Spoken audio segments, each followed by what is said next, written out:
주 예수 그리스도로부터 은혜와 평강이 함께 하시기를 축원합니다. 사무엘상 15장 17절에요. 사무엘이 가로되 왕이 스스로 작게 여길 그때에 이스라엘 지파의 머리가 되지 아니하셨나이까.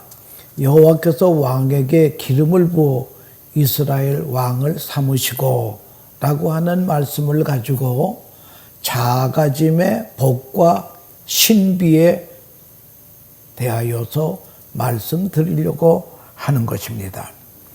어느 시골 마을에 잘생기고 힘이 센 수탉 한 마리가 있었습니다.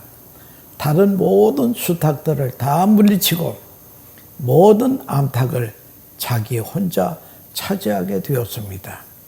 이 수탉은 의기양양해서 지붕 위에 올라가서 크게 소리를 질렀습니다.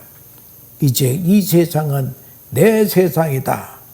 바로 그 순간에 독수리가 날아와서 그 수탉을 확 채워가고 말았습니다. 간단히 수탉은 독수리의 아침 메뉴가 된 것입니다. 여러분, 승리할 때가 위험할 때입니다. 성공했다고 하는 순간에 시험에 빠집니다.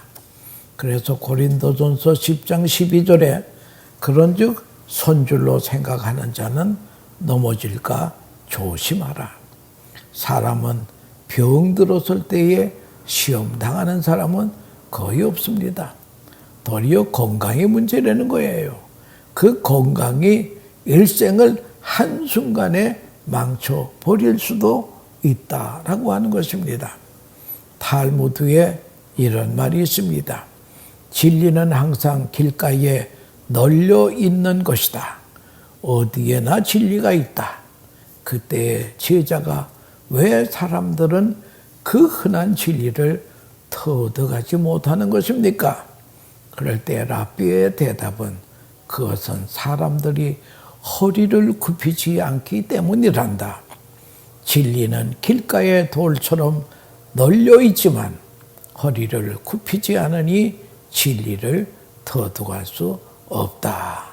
이 말은 겸손한 자가 진리를 터득할 수 있다는 말이 되겠습니다. 성경은 거듭 강조합니다. 잠언 16장 18절은 교만은 패망의 선봉이요 거만한 마음은 넘어집의 앞잡이니라. 또 잠언 18장 12절에는 사람의 마음의 교만은 멸망의 선봉이요 겸손은 존귀의 앞잡이니라. 오늘 말씀은 사도 바울의 사울 왕의 이야기입니다. 사울 왕의 이야기입니다. 사무엘상 15장 17절에 사무엘이 가로되 왕이 스스로 작게 여길 그때에 이스라엘 지파의 머리가 되지 아니하셨나이까. 여호와께서 왕에게 기름을 부어 이스라엘 왕을 삼으시고, 이 17절의 말씀은요 두고 생각할 요절이라고 하는 것입니다.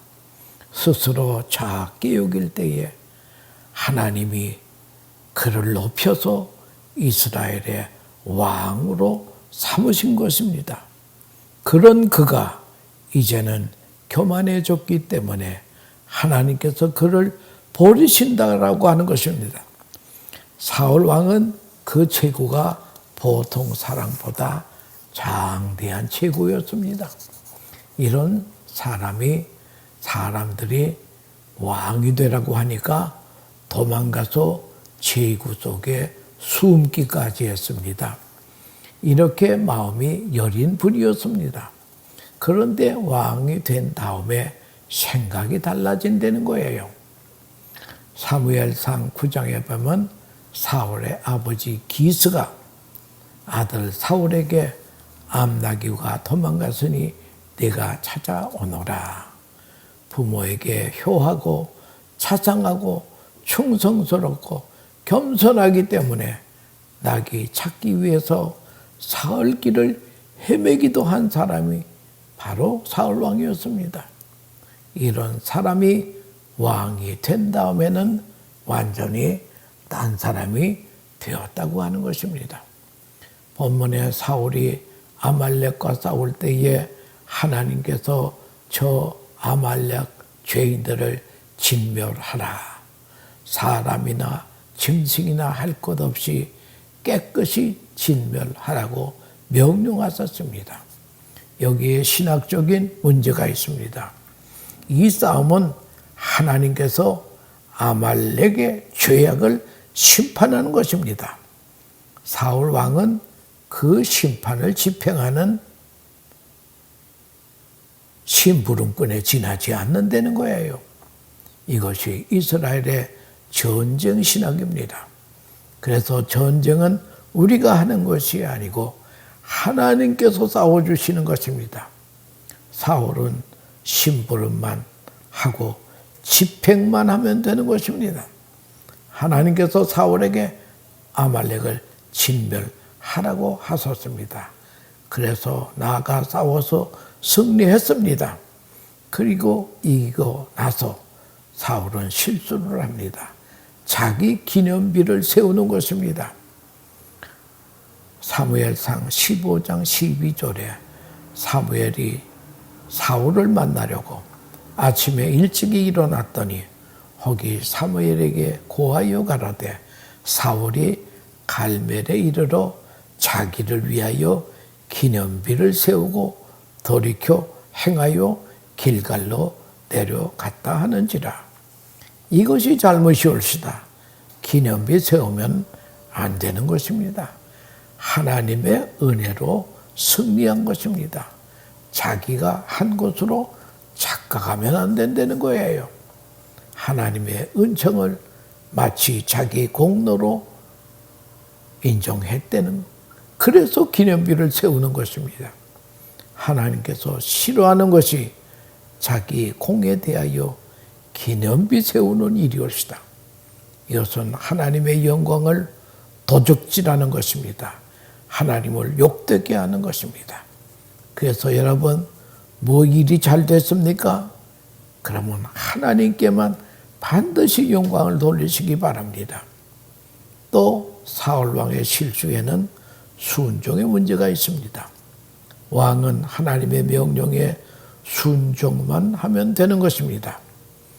그런데 사무엘상 15장 19절에 어찌하여 왕이 여호와의 목소리를 청종치 아니하고 탈취하기에만 급하여 여호와의 악하게 여기시는 것을 행하였나이까.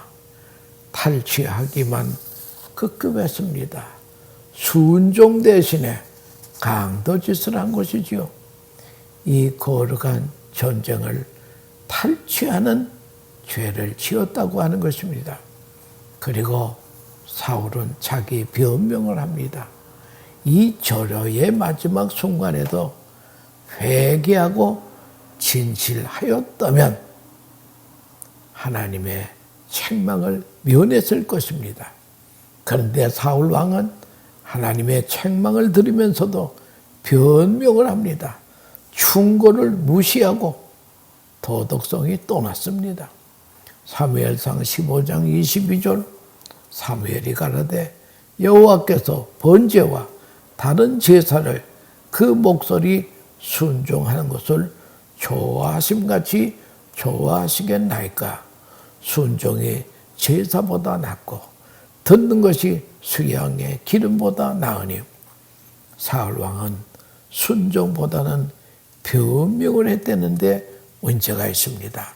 사무엘상 15장 21절에 다만 백성이 그 마땅히 멸할 것 중에서 가장 좋은 곳으로 길갈에서 당신의 하나님 여호와께 제사하려고 양과 소를 취하였나이다. 하나님께서 진멸하라고 하셨지만 양과 소가 너무 아까워서 하나님께 제사 드리려고 살려뒀다는 거예요. 안 됩니다. 변명하면 안 됩니다. 교만하면 거짓말하게 됩니다.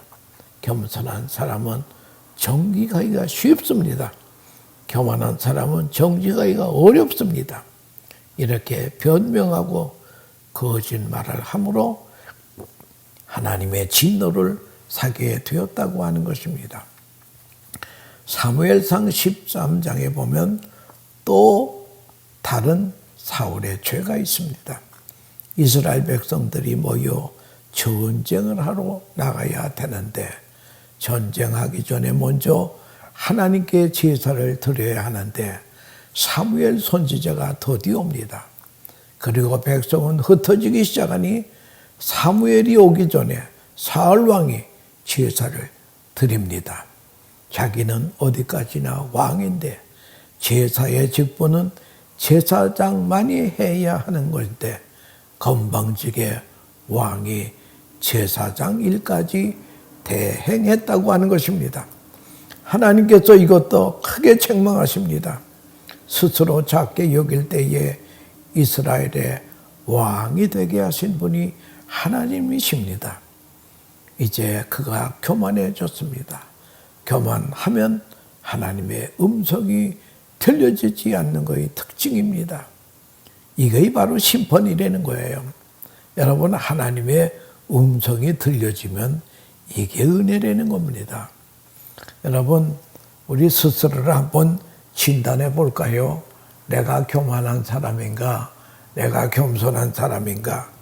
첫째는요, 자기에게 주어진 물질적인 분깃을 만족하게 여기십니까? 내가 이만큼 산 것도 하나님의 은혜요. 내 분수에 넘치다고 생각하는 사람은 이 사람은 겸손한 사람이 없어요. 두 번째는 내게 주신 이웃과의 관계에서 만족하느냐 하는 것입니다. 부모에 대하여 만족하고 배우자에 대하여 만족하고 자식에 대하여 만족하는 사람은 이 사람은 겸손한 사람이에요. 세 번째는 내게 주신 직분, 직업, 신분에 대하여 만족합니까? 여기에도 하나님, 이 직분, 이 신분, 내 잔이 넘치나이다. 이러는 사람은 겸손한 사람이며, 네 번째는 남이 나를 칭찬할 때, 비난할 때 내가 어떻게 반응하느냐. 이게 참 중요한 것인데요. 고전에 이런 사자 성어가 있습니다.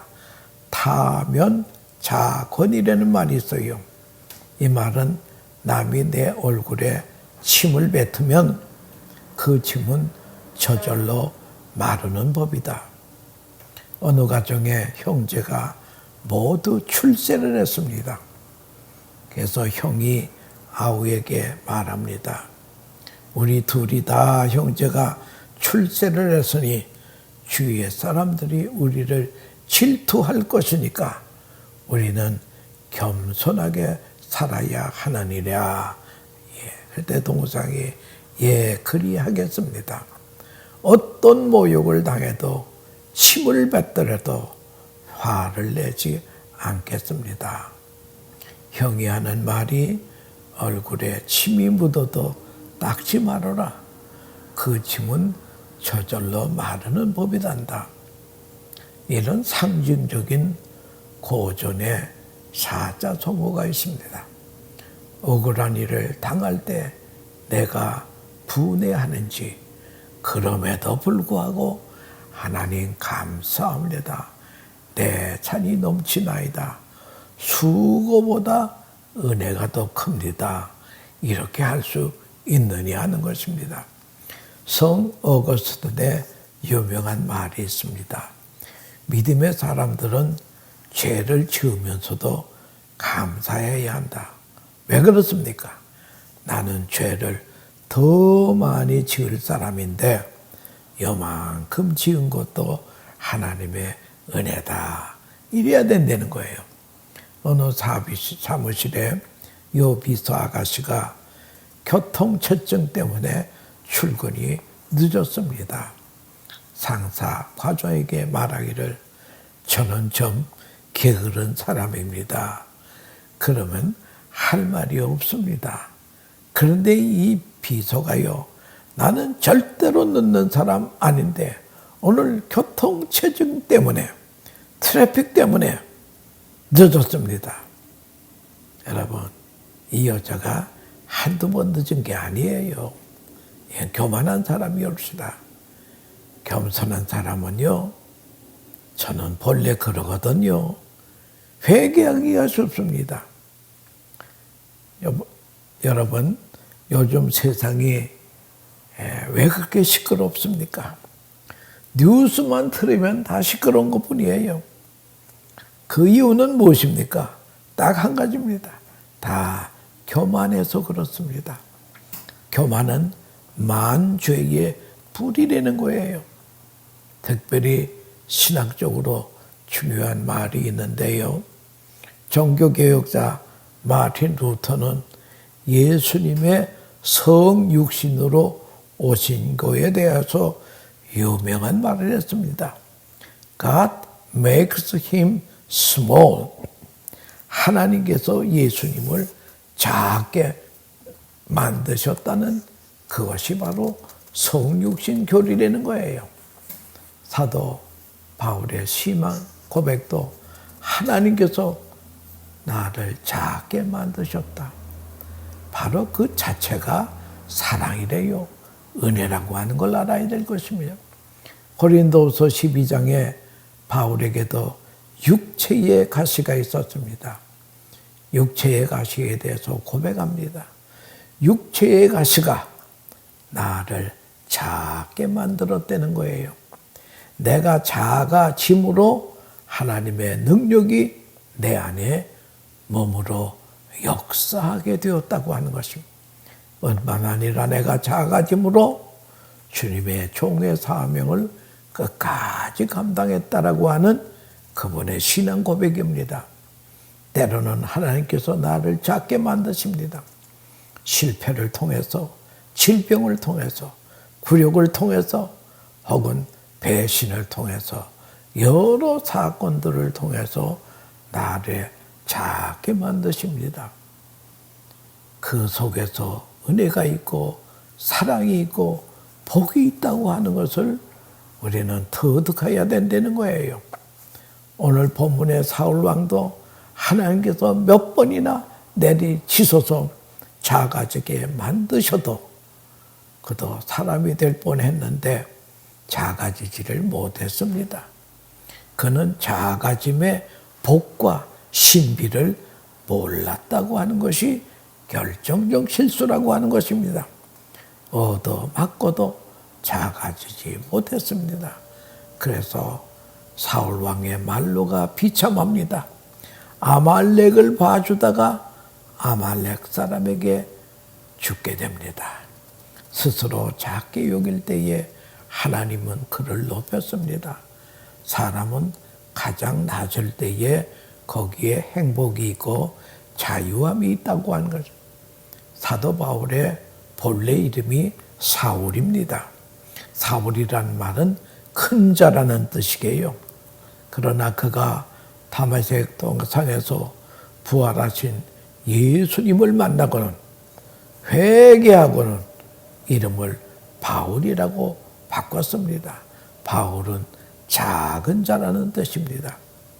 인간은 스스로 작은 자라고 인정할 때에 주님이 높여주십니다. 높여주실 뿐만 아니라 우리에게 창의력도 주신다는 거예요. 그리고 하나님의 능력도 우리에게 주십니다. 한 번 더, 한 단계 더 나를 작게 여길 때에 하나님을 감사하며 찬양할 수 있습니다. 현대인의 만봉의 근원이 스트레스라고 합니다. 스트레스의 대가가 헨스 셀리라고 합니다. 이 사람은 내분비 의학자였었는데요. 스트레스로 1958년에 노벨상을 탄 분이었습니다. 이 사람은 카나다 사람인데요. 하버드 대학에서 은퇴하면서 고별 연설을 하고 내려오는데 어느 분이 질문을 했습니다. 우리는 스트레스 홍수 시대에 사는데 스트레스 해소의 비결을 한마디로 요약한다면 무엇이겠습니까? 할 때에 그는 한마디로 appreciation, 감사의 생활이라고 했습니다. 여러분, 겸손한 자만이 감사할 수 있다라고 하는 것입니다. 감사만큼 강력한 스트레스 치료제, 정화제가 없다라고 하는 것입니다. 감사할 때 미움과 질투가 사라지고 마음은 평온해진다는 거예요. 뇌를 연구한 과학자들의 말도요, 감사할 때에 순간에 우리 몸에서 감정 조절을 하는 행복 호르몬이 세로토닌이 펑펑 쏟아져 나온다고 합니다. 감사는 하나님께서도 감사하지만 우리 이웃에게도 감사해야 됩니다. 배우자에게도 감사하고 자식들에게도 감사하고 친구에게도 감사해야 됩니다. 프랑스의 홍당무를 지은 작가 르나르라고 하는 사람은요, 몸이 허약하기 때문에 매일 드리는 기도문은 아침에 일어나서 눈에 보이는 것이 있으니 감사합니다. 즐거운 소리를 들을 수 있으니 감사합니다. 몸이 움직일 수 있으니 감사합니다. 오늘도 기분이 괜찮으니 감사합니다. 인생이 아름다우니 감사합니다. 아침에 발을 주무르면서 네가 제일 수고를 하니 고맙다. 내 몸에도 감사했다는 거예요. 여러분, 아침에 물 한 잔도 감사함으로 마시면요, 그 물이 육각수가 된다는 거예요. 나비천사 이야기가 있습니다. 어느 소년이 동산에 올라갔다가 나비 한 마리가 거미줄에 그만 걸렸습니다. 그래서 퍼덕퍼덕 하고 있어요. 조금 있으면 거미가 나와서 나비를 잡아먹습니다. 그래서 이 소년은 풀에 치고 들어가서 그 나비를 그 거미줄에서 꺼내서 살려서 날려보냈습니다. 그랬더니 나비가 허를 날더니 갑자기 천사가 되더라는 거예요. 아가씨, 내 생명을 살려주소니 감사합니다. 나도 당신에게 행복의 선물을 하나 주겠습니다. 그러면서 행복 선물을 주었는데 뭔가니 귀 속에다가 뭐라고 얘기하더라는 거예요. 이렇게만 하면 평생 행복가 되는 거예요. 그래서 그 소녀는 나비 천사가 가르쳐준 대로 가장 행복하게 어린 시절을 살고 청소년 시절을 살고 중년을 살고 노년을 살고 이제 죽게 되었습니다. 동네 사람들이 당신은 어쩌면 평생 행복한데 그 비결이 뭐요? 그랬더니 그 사람이 하는 말이에요. 내가 어렸을 때에 나비 한 마리를 살려줬더니 나비 천사가 나에게 귓속말로 행복의 비결을 가르쳐 주었습니다. 그 행복의 비결이 뭐냐고 물으니까 그저 어떤 경우에도 감사하세요. 여러분, 감사하는 사람은 평생 행복하게 살 수 있다라고 하는 것을. 그런데 이 감사는 누구나 할 수 있는 것이 아니에요. 스스로 낮추는 자, 겸손한 자가 하는 것입니다. 우리의 간절한 기도도 주님 만날 때까지 성령 충만, 온유, 겸손의 삶을 살게 해 주세요 하고 우리가 기도해야 될 것입니다. 제가 좋아하는 성경 구절이 빌립보서 2장 5절로 11절에 있는 말씀인데요. 거의 아침마다 저희들이 암송하는 말씀입니다. 너희 안에 이 마음을 품으라. 곧 그리스도 예수의 마음이니 그는 근본 하나님의 본체이시나 하나님과 동등됨을 취할 것을 여기지 아니하시고 오히려 자기를 비워 종의 형체를 가지사 사람들과 같이 되었고 사람의 모형으로 나타나사 자기를 낮추시고 죽기까지 복종하셨으니 곧 십자가에 죽으심이라. 이러므로 하나님께서 그를 지극히 높여 모든 이름 위에 뛰어난 이름을 주사 하늘에 있는 자들과 땅에 있는 자들과 땅 아래에 있는 자들아 모든 무릎을 예수의 이름에 꿇게 하시고 모든 입으로 예수 그리스도를 주라 시인하여 하나님 아버지께 영광을 돌리게 하셨느니라. 여러분, 겸손은요 모든 덕의 어머니입니다.